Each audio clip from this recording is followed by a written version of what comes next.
ប្រាសាទបុរាណខ្មែរជាច្រើនត្រូវបានដូនតាខ្មែរសាងសង់ឡើងដែលភាគច្រើននៅក្នុងទឹកដីនៃខេត្តសៀមរាបហើយប្រាសាទបុរាណទាំងនោះត្រូវបានអភិរក្សនិងថែទាំយ៉ាងយកចិត្តទុកដាក់បំផុតជាមួយគ្នានេះការងារសម្អាតរុក្ខជាតិនៅតាមប្រាសាទជាការងារដ៏សំខាន់ក្នុងការថែទាំប្រាសាទនេះដែរលោកដមដេងមានអាយុ63ឆ្នាំជាអ្នកភូមិស្រះស្រង់ជើងនៃសង្កាត់នគរធំក្រុងសៀមរាបខេត្តសៀមរាបបានឲ្យដឹងថាលោកបានចូលបម្រើការងារឲ្យអាជ្ញាធរជាតិអប្សរាតាំងតែពីឆ្នាំ2001បច្ចុប្បន្នលោកបម្រើការងារក្នុងព្រៃមន្ទីរនៃនាយកដ្ឋានអភិរក្សប្រាសាទនិងបុរាណវិទ្យាផ្នែកសម្អាតរុក្ខជាតិនៅតាមប្រាសាទក្នុងភារកិច្ចជាអ្នកឡើងសម្អាតរុក្ខជាតិនៅតាមប្រាសាទនៅក្នុងរមណីយដ្ឋានលោកដមដេងមានភាពស្ទាត់ជំនាញខាងបោះខ្សែរំលងប្រាសាទមានកម្ពស់ជាង20ម៉ែត្រសម្រាប់ឲ្យក្រុមការងារសម្អាតអាចឡើងដោយតោងតាមខ្សែនេះទៅសម្អាតរុក្ខជាតិនិងស្មៅដែលដុះនៅតាមរួតនីមួយៗនៃកម្ពស់ប្រាសាទឥដ្ឋនានារបស់រមណីយដ្ឋានអង្គរលោកដមដេងបានឲ្យដឹងទៀតថា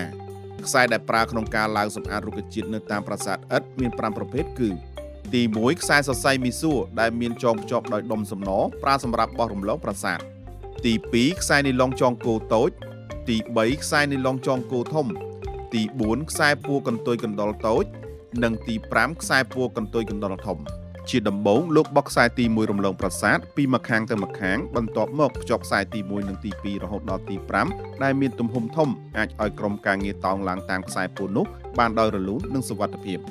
លោកបញ្ជាក់ថាការបោះខ្សែពួរទៀតសោតក៏ត្រូវពិនិត្យមើលស្ថានភាពឥដ្ឋប្រាសាទដែលមានភាពរឹងមាំមិនមានស្ថានភាពពុកផុយជៀសវាងទាក់ឬដាច់ខ្សែហើយបោះទៅតាមទិសខ្យល់ដើម្បីបោះទៅឲ្យត្រូវគន្លងដែលចង់បានពេលដែលយើងថាมันអាចឡើងទៅបានសត្វណាដែលមានប្រឈមខ្លាំងដូចជាប្រាសាទឥដ្ឋសត្វអុយនេះយើងអាចដាក់បោះខ្សែនេះឡើងបោះខ្សែឡើងហើយបានយើងទាញអាខ្សែនេះឡើងទាញអានេះចុះវិញអានេះឡើងម្ដងតែម្ដងរួចហើយបានទាញអានេះខ្សែនេះឡើងម្ដងទៀតបានយើងឡើងទៅតាមបានតម្លាក់អានេះមកវិញមកយកអាធំមួយទៀតធំជាងនេះទៀតឡើងតែម្ដងទៀតបានរួចសម្រាប់គំនិតវាផ្សេងគ្នាវិញយើងធ្លាប់ប្រសតបោះទៅយើងរៀនបោះដាក់សัตว์ដាក់អុយតាក់មេឃឈើមេឃព្រៃឬថាដុំយើងគេចេះទៅមានវាកងលើផ្លូវដល់ងាប់ទៅយើងបោះទាញបំបាក់ទៅយូរទៅយើងអាចបានត្រូវមើលបយលវាមើលបយលទៅកំពូលទៅយើងមើលបយលដល់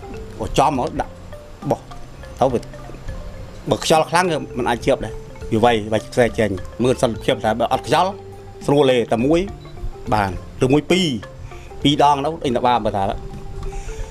ខ្យល់អត់បានទេខ្យល់វាដល់បោះទៅក្របអាក្របនេះវាទៅចំហើយខ្យល់វាយខ្សែភ្លុចចេញបាត់លោកងិនធីអ្នកគ្រប់គ្រងការងារសម្អាតរុក្ខជាតិនៅតាមប្រាសាទពន្យល់ថាការងារសម្អាតរុក្ខជាតិតាមប្រាសាទពិតជាត្រូវការអ្នកជំនាញបោះខ្សែជាចាំបាច់ព្រោះថាតួប្រាសាទឥដ្ឋមួយចំនួនក្នុងរមណីយដ្ឋានអង្គរមានកម្ពស់ខ្ពស់ខ្លះមានកម្ពស់ប្រវែងជាង20ម៉ែត្រដែលមិនអាចឲ្យប្រើរន្ទាបានទេមានសារៈសំខាន់ខ្លាំងណាស់ព្រោះបើសិនជាអត់មានអ្នកណាមួយមានជំនាញបោះទេគឺការដែលគោលដៅដែលយើងឡើងដល់កំពូលប្រាសាទដែលត្រូវធ្វើលើប្រាសាទនោះគឺយើងធ្វើអត់កើតទេជាក់ស្ដែងដូចគាត់នឹងឈ្មោះដំដេងយ៉ាងហ្នឹងនៅពេលនេះរាល់ថ្ងៃគាត់មកធ្វើការជួយការងារជួសជុលស្ពានចន្ទើនៅមុខប្រាសាទបាយ័នណាពេលដែលខ្ញុំត្រូវការចូលដល់ប្រាសាទព្រះរូបនិងមេបុនគឺខ្ញុំសូមគាត់ទៅជួយបោះតែទន្ទឹមនឹងគាត់ទៅជួយបោះហើយខ្ញុំឲ្យក្មេងៗសាក្រោយទៅជួយទៅរៀនបោះជាមួយនឹងគាត់ដែរប៉ុន្តែទន្ទឹមនោះក៏វាអ